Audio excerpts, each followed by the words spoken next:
What's happening, everyone? Chris Beans here with Bowler's Rant, bringing you one new update from Storm Bowling. Don't forget to hit that like and subscribe button and turn on those notifications. Okay, we are on the road to Bowl Expo, but we are still covering all updates, and I got one that hit my desk. Let's take a look at it now. Behold the real Absolute, okay?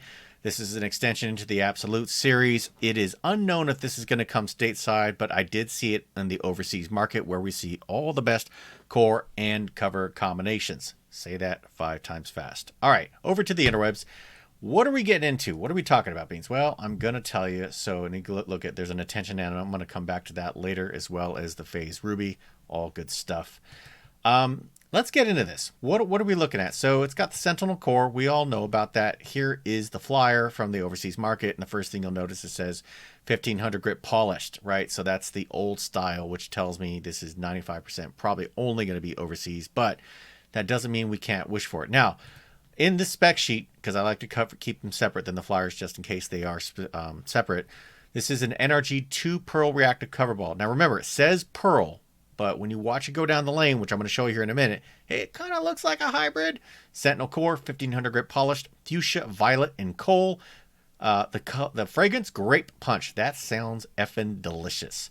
And the numbers at 15 pounds, 2.48 RG with a 0.050 differential, the 0.021 asymmetric differential. So translation, this is, again, it says Pearl, but to me it screams hybrid, especially when you see it go down the lane. It's something that's going to start up early, wind up with lots of asymmetric movement on the back, but it is nano, so nano blends wet dry. It's got a little bit more footprint in the lane, not going to be a skid snappy as some other stuff. And here is the proof. It's in the pudding. We're looking at it.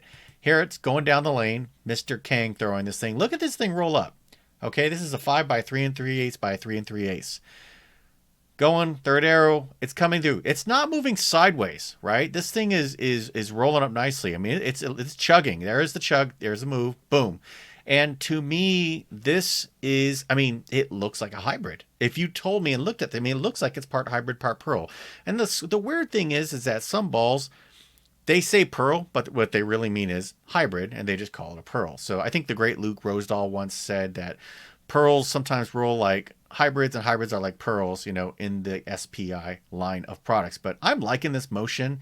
He's throwing it out. It looks like something you can use on your standard sports shot. I would be wary of house shot, but I would be wary of a sports shot if you didn't knock the shine off, especially for the high speed, high rev, two-handed players.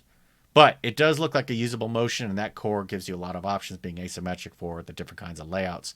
I'm a dual angle person myself, so something like, 65 by 4 by 30 is one of my go-to layouts when I want something that's going to give me a nice, predictable and back-end motion. But I'm not opposed to something like pinned down like 35 by 5 by 65 if I really want to control it, keep my angles in front of me, but I got to have the hand of God to make that happen.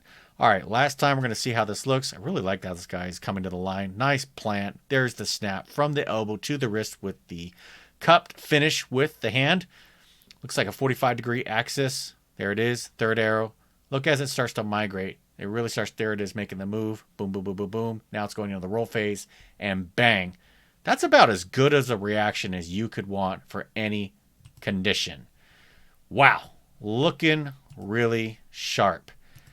As usual, if you want to learn more about this ball and where you can pick it up, I don't know if I have a link to this one. If I do, I will post it in the description.